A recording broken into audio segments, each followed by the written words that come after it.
10 minute आगे क्या होगा नहीं सोचना। हमें ये देखना है हमारा ये सेकंड गया ना राधा, बस इतना देखना है। कोई परिश्रम की बात तो नहीं कह रहे। हम श्रम तब मानते हैं जब हम शाम तक के लिए सोचते हैं। कैसे शाम का शयन भोग होगा अपना, दोपहर का कैसे, हमें अभी देखना है। अभी वर्तमान हमारा चल रहा है, ये हमारा वर्तमान बिगड़ने ना पावे। राधा गया 1 सेकंड मंगल में। अगर आप इसको संभाल लिए तो भूत और भविष्य इतना प्रकाशमय और आनंदमय होगा कि तुम्हें सोचने की जरूरत नहीं, और तुम उतना सोच ही नहीं सकते जितना आनंद आपके आसपास घेर लेगा आकर के। आनंद, भोग सामग्री नहीं कह रहे, आनंद में डूब जाओगे। आनंद के मध्य में आप किलोले करोगे। केवल आपको 1 सेकंड संभालना है। कोई भी वर्तमान का क्षण आपका भगवत विस्मरण में ना जाए, बस काम बन गया, अपना जीत गए। हम इतना प्रपंच लाद लेते हैं। 20 वर्ष भजन करना है, हम कहते नहीं करना। 1 सेकंड भजन करना है। क्या ये जो अभी सेकंड चल रहा है, वर्तमान का प्रति सेकंड तुम्हारा नष्ट ना होने पावे, तुम महापुरुष बन जाओगे। कुछ तुम्हें नहीं करना है, सब कुछ होने लगेगा जिससे आपके अंदर भागवतिक महिमा प्रकाशित होगी। वो सब करा लेगा नाम। आप केवल वर्तमान को संभालिए, केवल अगला कदम ठीक से रखिए, बस। एक महात्मा ने रोज स्नान करने जाते थे शिष्य, गंगा या यमुना, तो अंधेरा था तो एक टार्च दी, छोटी सी टार्च, वो 1 पैर भर। बोले महाराज इससे क्या होगा, बड़ा अंधेरा है ऐसा। बोले क्या दिखाई दे रहा है? बोले बस 1 पैर भर की जमीन। तो पैर ही तो रखना है कि लेटना है तुम्हें? पैर ही रख के चलना है, बस हर कदम में तुम्हें प्रकाश मिलेगा, तुम वहीं पहुंच जाओगे। हम क्या चिंतित हैं कि पूरे जीवन भर हमें विषय नहीं भोगना, पूरे जीवन भर सबसे अलग लगना, पूरे जीवन भर भजन करना है। मन घबरा गया। उसको हमको इस रूप में नहीं लेना। जीवन हमारा तो श्यामा श्याम के हाथ में, वो क्या करे, जीवन है भी कि नहीं क्या पता मंगला आरती कर पाएंगे कि नहीं, कुछ पता नहीं। किस सेकंड में कब बुलावा आ जाए मालिक का, उसी क्षण इस मकान को छोड़कर खाली करना पड़े। 1 सेकंड भी इंतजार नहीं। रुको थोड़ा अटैची तैयार कर ले, ये ऐसा आदेश नहीं होता है। एक अगर ऐसे है तो आप मुंह नहीं बंद कर पाओगे, उतने में ही रुक जाएगा। फिर हम अगले घंटे का अनुष्ठान, जैसे लोग नहीं कहते हम इतने माला का अनुष्ठान ले, भैया अगले सेकंड का पता नहीं तो अनुष्ठान किस बात का ले रहे? ब्रह्मा है क्या, जानता है क्या तू कितने वर्ष जिएगा? हमारा अनुष्ठान है वर्तमान का सेकंड विस्मरण में नहीं जाएगा, बस। जय हो उसकी, वो शुभ अशुभ दुर्ग विध्वंस बल तब जयति जयति जग उच्चरे। बस इतनी बात सिखानी है अपने मन को, इतनी बात मन को सिखानी कि वर्तमान के समय को हम श्री जी से बिलग नहीं जाने देंगे, बस। शाम के भजन होगा कि नहीं हम इसकी बात नहीं कहते। हम अभी राधा, फिर अगला सेकंड राधा। वर्तमान के सेकंड को आप प्रियालाल में समर्पित कर, आप जैसी परमार्थ स्थिति जो जागृत होगी वो अन्य किसी साधना से नहीं। हम लोग क्या करते हैं, वर्तमान को भविष्य के लिए नष्ट करते रहते हैं। वर्तमान को भविष्य के लिए नष्ट करते रहते हैं। ऐसा कर ले तो आगे ऐसा हो जाएगा, वैसा हो जाए, ऐसा देखो ना वर्तमान को हम कैसे नष्ट करते हैं। आप देखो, खुद हृदय में बैठ के देखो। अरे भविष्य और भूत हरि के हाथ में है।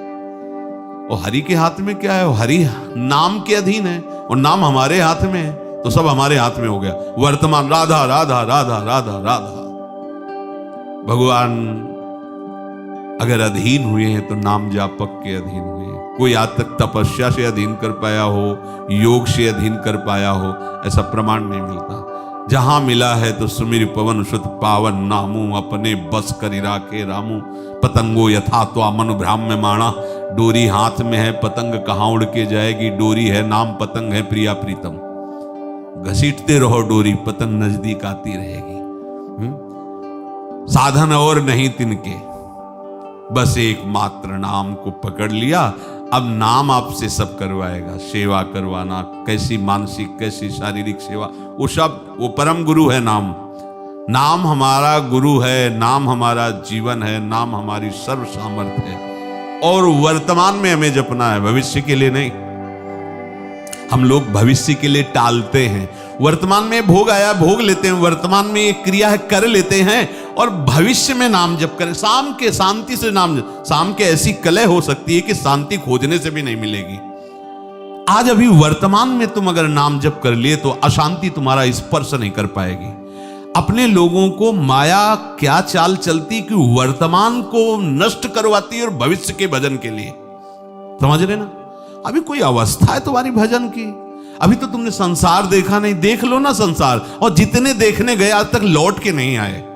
ये हैं हमारे सिखाने वाले, ये हमारे सिखाने वाले मित्र ऐसे हैं। अभी तो तुम्हारी कोई आयु ही नहीं है, अभी तो संसार में आए हो, तुमने संसार देखा नहीं है, देखा नहीं है तो बच जाओगे। चलो, कोरी मटकी में बहुत बढ़िया दही जमता है, चलो, नहीं बोले देख लो तो उनसे पूछो कि तुमने अभी तक संसार नहीं देखा क्या? बूढ़े हो गए हो, हमें उपदेश करते हो कि तुमने संसार तो देखा नहीं, तो कैसे? भजन में तो तब जाया जाता है जब संसार देख लिया जाता है। महाराज, आपकी क्या वृत्ति अनन्य भाव से प्रिया प्रीतम के चिंतन में डूब गई है?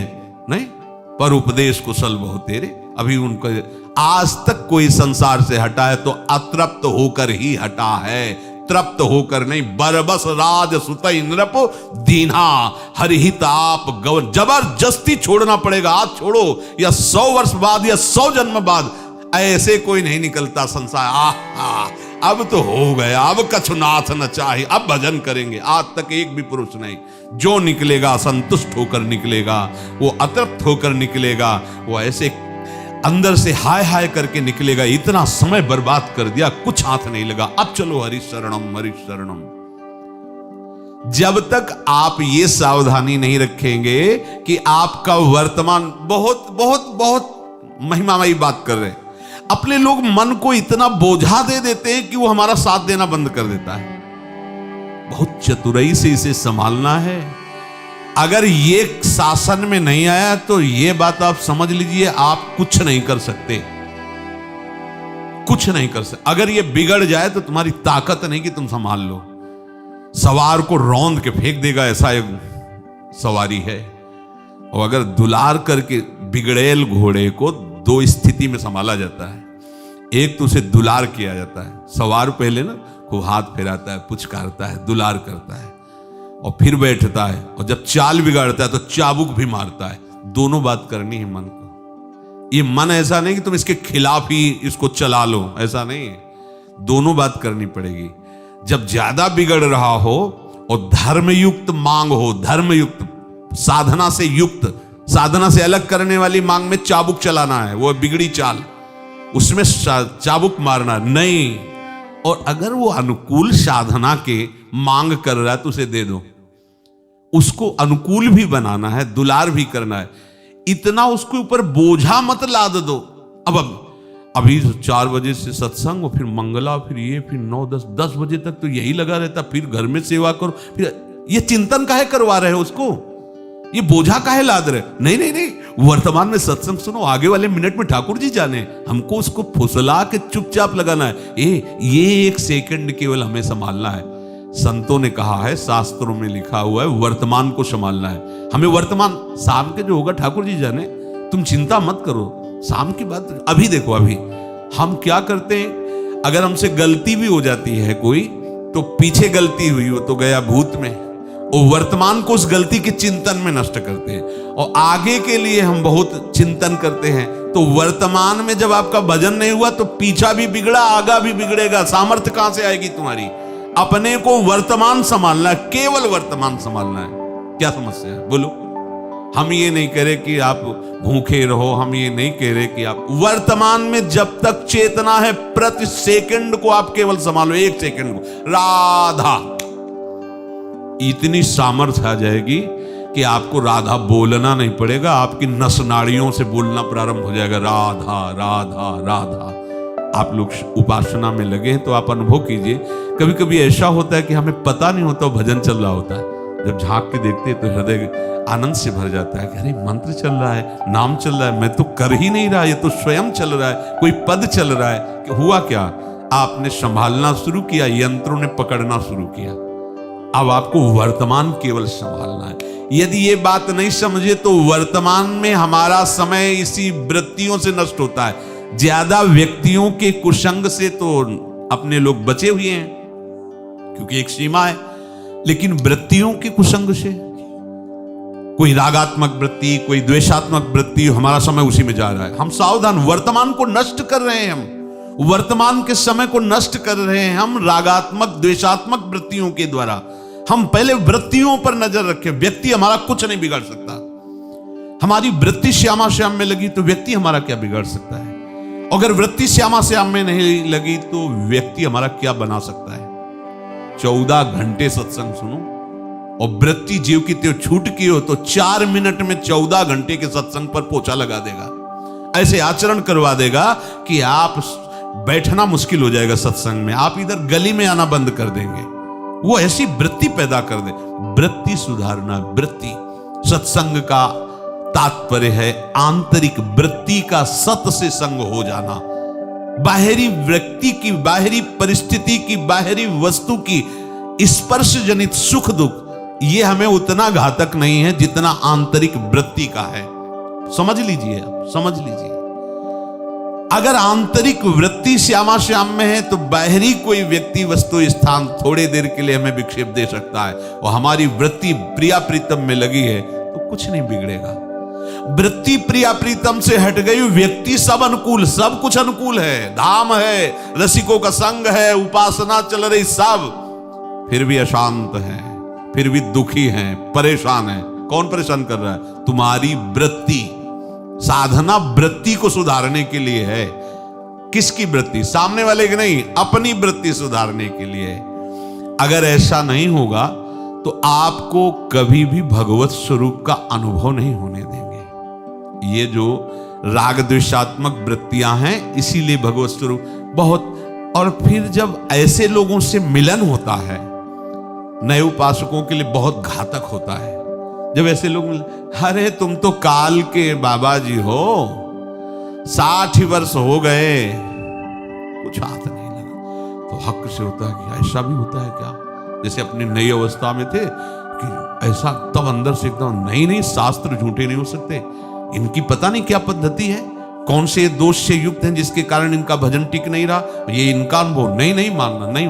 एक बार शैमशी में थे गुरु आश्रम में, तो एक सन्यासी जी आए, 75 वर्ष के अवस्था, और नैष्ठिक ब्रह्मचारी के आश्रम गुरु प्रत्येक सन्यासी साष्टांग दंडवत। वैसे तो आग जल रही थी, सर्दी का समय था, तो 2-4 वयोवृद्ध ब्राह्मण भी भजन करने, संध्या आदि करने आते, वो भी बैठे थे। तो वो आग के पास आकर तापने लगे। पहले ये में संशय हुआ कि ऐसा नहीं होना चाहिए, जो दंडधारी सन्यासियों आग के समीप नहीं जाएंगे, आग को स्पर्श नहीं करेंगे, अग्नि का त्याग कर देते हैं। प्रगट में भी वो अग्नि का सेवन नहीं करते, वो भूमि आदि नहीं खोदेंगे। मतलब बड़े नियम होते सन्यास मार्ग में कि दोष दृष्टि नहीं करनी चाहिए जैसा है। जब वो ब्राह्मण जन गए, 16-17 वर्ष के, 15-16 की, इसी बीच की आयु थी। वो फिर कहा कि ब्रह्मचारी कैसे, क्या स्थिति है आपके हृदय की? तो प्रारंभ में दैन्यता से ही वर्णन करने का भाव कि महाराज जी हमारी क्या स्थिति है, हम तो बस अभी शुरुआत है, परमार्थ की चल रही है। हम तुम्हें बताते, देखो हम 75 साल के हैं। और उन्होंने जो प्रवचन शुरू किया, एकांत समय, लता नीचे अग्नि जल रही थी, सर्दी का समय, थोड़ी देर में हमारे मन में विचलता पैदा होने लगी कि इतनी अवस्था के ऐसे महात्मा और अभी तक ऐसी स्थिति, तो मेरा क्या होगा? अब हम एकदम घबरा गए, क्योंकि आधार ही जा रहा है। अब क्या होगा? जब आधार ही जा रहा है तो बिना आधार के तो डूबते चले जाएंगे। एकदम हमका, स्वामी जी आप जाइए यहां से, आप जाइए यहां से, तुरंत चले जाइए आप यहां से। बोले जानते हो तुम किससे बात करो? सन्यासी से। हमका ये सन्यासी का भाषण नहीं होता, आप हमारे गुरु पद पर बैठे हुए हैं, मतलब आप हमारे गुरु आश्रम में हैं, ये सन्यास मार्ग गुरु आश्रम, और आपके उपदेश से हमारे अंदर वैराग्य बढ़ना चाहिए, हमारे अंदर तत्वबोध की जिज्ञासा बढ़नी चाहिए कि हमारी निराशा बढ़नी चाहिए। तो जो शास्त्र की बात समझिए, बाह्य स्पर्श प्राकृतिक भोगों का सुख ले रहे हैं या आंतरिक वृत्ति से राग द्वेषात्मक समय काट रहे हैं, 100 वर्ष नहीं 100 जन्म व्यतीत हो जाए तो भी उनको उस परमानंद का अनुभव नहीं होगा। अब उनकी जब बात हम सुनेंगे तो हमारा मार्ग रुक जाएगा। इसीलिए कहा है, भजनी सोई विवेक सो करे समुझ के प्रीति।